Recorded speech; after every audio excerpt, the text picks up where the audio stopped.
Tere tulemast tagasi minu kanalile.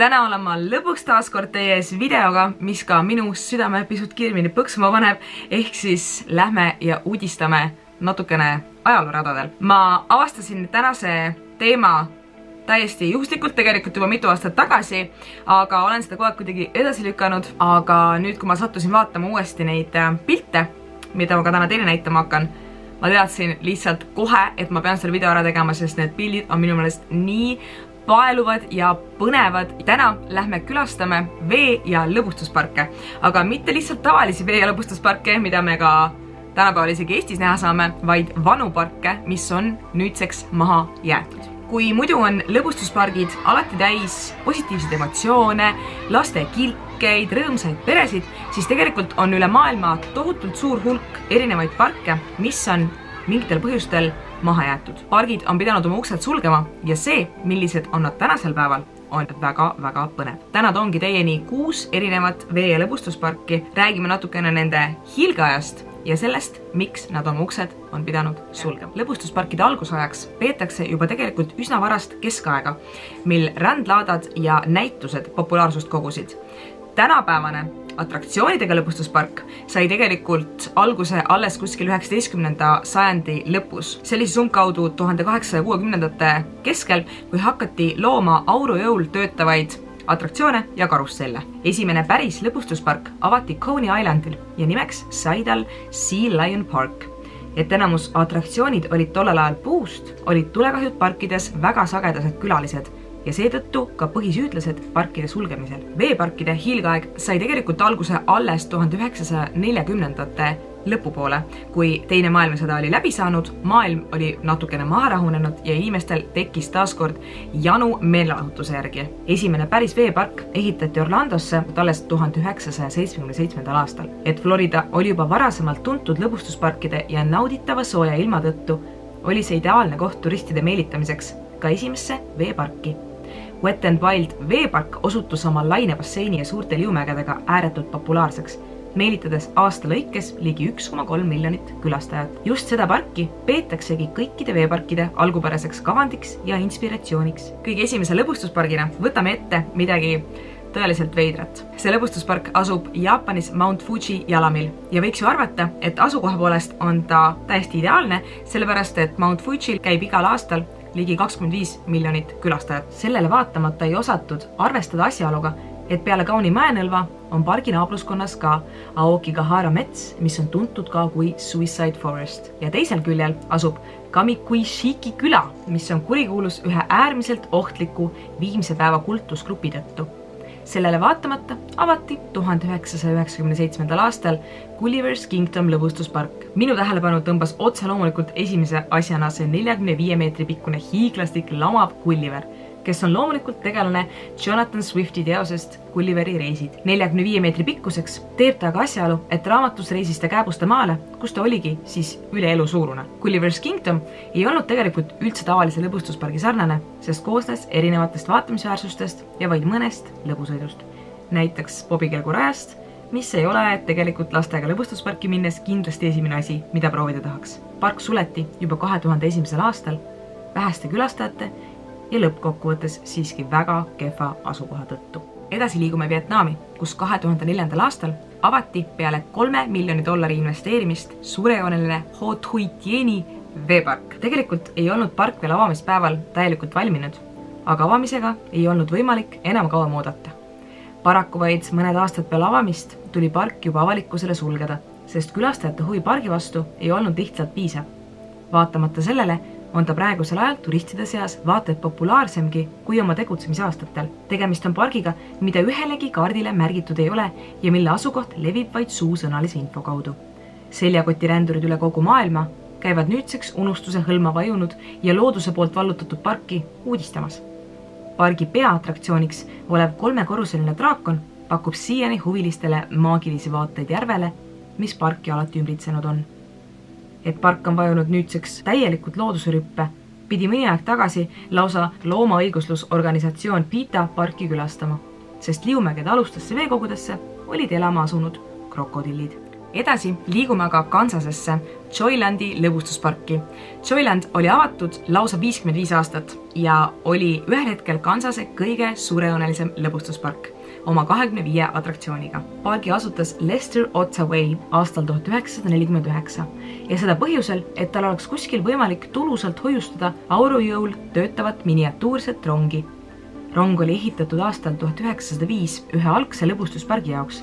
Seega tegemist oli tõelise uunikumiga, mis inimestele väga huvi pakkus.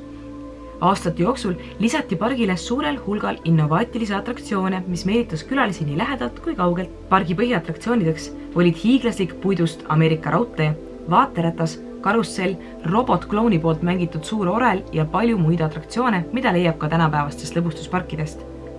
2000-ndate algusaastatel tabas parki aga tagasilöök, kui üks 13-aastane tüdruk 9 meetri kõrguselt vaaterattalt alla kukkus ja tõsiselt vigastada sai. Peale seda läksid mitmed atraktsioonid rekonstrueerimisse, aga selle juhtumiga ei olnud pargi allamäge liikuv saatus veel lõppenud. Erinevad pargi osad said aastate jooksul kahjustada nii süütamiste kui ka ilmastikolude tõttu, seega avada enam võimalik ei olnudki. Park suleti lõplikult 2006. aastal. Edasi liigume aga sellise vahva veepargi juurde, mille nimi on Ebenezer Floppen Sloppers Wonderful Water Slides. Mida nime? Park avati 1980. aastal ja algselt kõigest 2 veeliumäega. Pargi asukoht sai algusega tegelikult juba 1950. ja 70. aasta vahel, kui maa-ala kasutati prügimäena. Kui ala prügi täis sai, valati see betooniga üle ja muidu üsna lamedasse piirkonda oli järsku tekkinud tehislik mägi, mis nii mõnelegi ärimehele huvi hakkas pakkuma. Et ümberkaudsete elanike huvi veepargi vastu oli aga väga suur, laiendati atraktsioonide nimistut üsna kiirelt ja 80ndate keskpaigas lisatigi pargile lisaks 2 betoonist valatud liumäele 5 uut ja kaasaegsemat atraktsiooni. Ebenezer Floppenstoppers Wonderful Water Slides atraktsioonid olid oma aja kohta erilised ka seetõttu, et kõikide liumägede siseküljed olid vooderdatud vahumaterjaliga, et vältida õnnetusjuhtumeid. Aastal 1989 suleti aga park ilma igasuguse etteteatamiseta ja väga ootamatult. Spekuleeriti, et pargis juhtus mõni õnnetus või läks park lihtsalt pankrotti, ühtegi spekulatsiooni ei ole aga paraku kinnitatud. Nüüdseks ongi kunagisest ülimalt populaarsest turismiatraktsioonist alles vaid unustuse hõlma vajunud ja lagunenud liumäed, mida täidavad külastajate asemel hoopis langenud puuoksad ja tänavakunstnike joonistused. Viimase lõbustuspargina võtame ette ühe tõelise hiiglase. Six Flags lõbustuspark New Orleansis. Selle pargi saatus on aga tõeliselt õnnetu, sest vaid 5 aastat peale avamist olid nad juba sunnitud oma uksed sulgema ja seda orkaan Katrina tõttu. Park avati tegelikult 2000. aastal hoopis nimel Jazzland, aga ei osutunud mõne aasta jooksul väga edukaks. Six Flags otsustas pargi ära osta ja üle võtta, lisades sinna erinevaid kaasaegseid atraktsioone ja temaatilisi alasid. Park toimis edukalt ja uuendas sõitude nimistut pidevalt. 29. augustil 2005 mattus New Orleans aga orkaan Katrina alla. 80% New Orleansist oli üle ujutatud ja väga paljud mitte ainult ei kaotanud tormi tõttu oma kodud, vaid suur hulk inimesi hukkus. Six Flags pargi enamus atraktsioonid olid täielikult hävinenud ja kasutuskõlbmatud, mistõttu ei olnud parki võimalik enam avada. Taastamiskulud olid lihtsalt liiga suured. Aastaid hiljem viidi pargist välja vaid mõned atraktsioonid, mis olid piisavalt säilinud ja neid oli võimalik kasutada edasi teistes Six Flags parkides. Aastate jooksul on hävinenud pargi asemele planeeritud mitmeid erinevaid lahendusi. Vähemalt 2 lõbustusparki on ala vastu huvi tundnud, kuid rekonstrueerimismahu tõttu siiski projektist loobunud. New Orleansi linn plaanis üks hetk kasutada suurt maa-ala outlet kaubamaja rajamiseks, kuid loobusid lõpuks samuti sellest plaanist. Küll aga on parki kasutatud väga mitme filmisseenide jaoks. Näiteks võib Six Flags New Orleansi parki teha Jurassic Worldis, Dawn of the Planet of the Apesis, Percy Jacksonis ja mitmes teiseski Hollywoodi suurteoses. Praegu seisab park aga looduse poolt vallutatuna ja mahajäetuna üsna kehvas seisus keset New Orleansi. Ja kõige viimaseks võtame veeparkidest ette ühe Euroopas asuva pargi, mille asukoht tundus teistest räägitud parkidest kuidagi palju põnevam ja kodusem, sest et see on Euroopas. Fun Park Finn või siis Finn's Sommerland, nagu selle originaalnimi taani keeles kõlas, oligi just Taanis asunud veepark, mis rajati Taanis suuruselt 3. saarele. Park avati 80-ndatel, mis tundubki olevat veeparkide avamise absoluutne hiilgaeg ja selles leidusid isegi mõned klassikalised lõbustuspargi atraktsioonid, nagu vaateratas ja põrkeautod, aga suuremal jaol keskendusid nad siiski veeatraktsioonidele. Pargipilet oli väga soodne, et see oleks kättesaadav kõikidele peredele. See aga oligi nende allakäigu põhjus, sest tegelikult ei olnud park juba algusest peale tulutoov. Sellele vaatamata pidas park vastu lausa 2006. aastani. Et Funnen, kus park asub, on ka Hans Christian Anderseni sünnikoht, on liikunud kuulutatud, et park avatakse uuesti ja just tema teemalisena. Aga hetkel ongi sellest kõlanud vaid kuulujutud. Vot sellised pargid saidki meil siis täna valitud ja läbi vaadatud. Kas te olete mõnest neist varem kuulnud? Kui olete, võite all kommentaarides märku anda. Ja nagu ikka, ootan alati kommentaarides teiepoolseid pakkumisi teemadeks, sest just teiepoolsed teemad on need kõige põnevamad, millest valikuid teha. Loodan, et teile see video meeldis, saite midagi uut ja põnevat teada ja tänaseks ongi minu poolt kõik. Aitäh, et vaatasite ja näeme varsti jälle järgmises videos. Tšau!